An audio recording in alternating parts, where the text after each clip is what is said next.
नमस्कार दर्शक वृन्दहरू, स्वागत छ नेपाली कथामा। नेपाली कथामा आज नेपाली दन्ते कथा छट्टु स्याल र महादेव भन्ने शीर्षकको कथा लिएर आएको छु।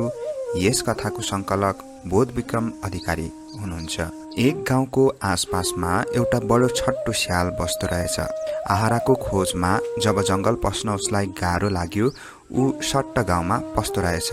चिलायो चिलायो भनेर एउटा कुनाबाट कराउँदो रहेछ। अनि जब गाउँलेहरूले माथि आँखा लाए कि सुटुक्क एउटा कुखुरा च्यापेर कुद्दो रहेछ। बेलुकी पख गाउँलेहरूले कुखुरा गन्दा त एउटा न एउटा कुखुरा घटिरहेको। त्यो देखेर गाउँलेहरूले सल्लाह गरे, अब भएन, हामीहरूले माथि हेर्दा तलबाट अरू कसैले कुखुरा लैजाँदो रहेछ क्या र। अब चिलायो चिलायो भनेको सुन्दा माथि हेरेको जस्तो मात्र गरेर तलतिरको रखबार गर्नु पर्यो। एकचोटि पल्केको मिल्के घरिघरि झिल्के। अर्को दिन पनि स्याल आउन किन चुक्दथ्यो। चिलायो चिलायो भनेर साबिक बमोजिम जस्तै जब कुखुरालाई गाँजेथ्यो, गाउँलेहरूले उसलाई पक्रिहाले। एउटा डोरीले उसलाई चौखिर्याएर उनीहरूले घिसार्दै लगे। स्याल पनि ढुङ्ग्यानको बाटोबाट लैजाँदा आहा क्या सन्चो भयो भन्दो रहेछ। चौरको बाटो लैजाँदा मरे मरे भन्दो रहेछ।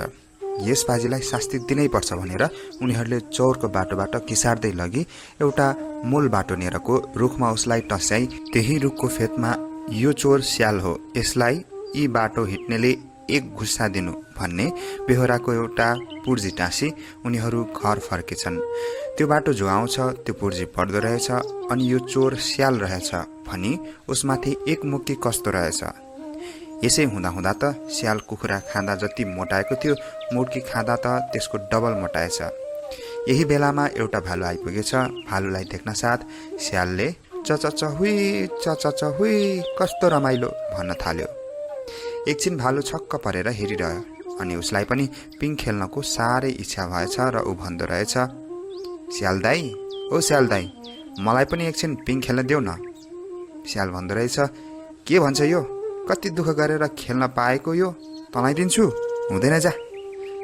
भालु भन्दो रहेछ, जनी गर्दाई एकैछिन मात्र।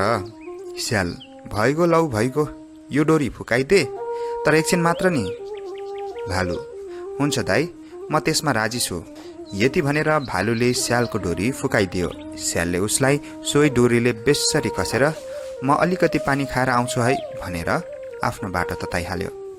घाँटीमा सुर्क्याउने गाँठो पारेको बिचरो भालु के टिक्दथ्यो। एकैछिनमा क्लिक क्लिक गरी घुसार पन्जा लिइहाल्यो। अघिको गाउँतिर जान चेत बाबा काशी भएको त्यस स्यालले अब बसाइ सर्ने विचार गर्यो। जाँदा जाँदा उसले एउटा मरेको हात्ती फेला पारेछ। त्यत्रो अगमको शिकार फेला पार्दा कैयन दिनको भोको स्यालले रियाल काट्न थाल्यो। बेस्सरी पानीमा ढाडिएको हुनाले हात्तीको गुद्वार पनि भङ्ग भएको थियो। त्यसबाट भित्र पसी स्यालले हात्तीको मुटु कलेजो लुस्न थाल्यो। अलिछिन के मजा लुटेथ्यो, तर के गर्नु, जब घाम चर्कँदै आयो हात्तीको गुद्वार पनि चराउँदै आएर आखिरमा बन्द भयो। स्याल फन्दामा पर्यो। खाउँ भने भित्र सबै सखा भइसक्यो, निस्को भने बाटो बन्द भयो। जुग बुढ्यो भनेर हात्तीको सुकेको छालामा नङ्ग्राले ख्यार ख्यार गर्दो रहेछ। यस्तैमा महादेव र पार्वती त्यही बाटो गरी आउँदा रहेछन्। हात्तीको पेटभित्र जुग बुढ्यो भन्दै ख्यार ख्यार गरिरहेको सुनेर महादेवले भने, यो के हो, भित्र को कराउने? स्याल भन्छ, तको होस् नि। महादेव, तको भन्न। स्यालले फेरि भन्छ, त भन्न त। महादेव, म त महादेव हुँ। स्याल, हात्तीको छाला उडेर बस्ने पो महादेव। महादेव भन्छन्, त पाजी के को महादेव? स्याल, लौ त महादेव भए पानी पार। लौ हेर भनेर महादेवले बेस्सरी पानी दर्काएछन्। जति पानी पर्दै गयो हात्तीको गुदार फुल्दै आयो। अब भने निस्कन सक्ने भए भन्ठानेर स्याल उही मलद्वारबाट के निस्क्यो, यो पाजी त स्याल पो रहेछ, यसलाई सजाय नदिई भएन भनेर महादेवले उसलाई लगार्न थाले। लगार्दा लगार्दा जब भेटिएला जस्तो भएथ्यो, स्याल एउटा पर्खालको पानीको निकासको पालभित्र सुत्त पसेछ। महादेवले पनि झटपट पालभित्र हात हाल्दा उसको खुट्टा फेला पारेछन्।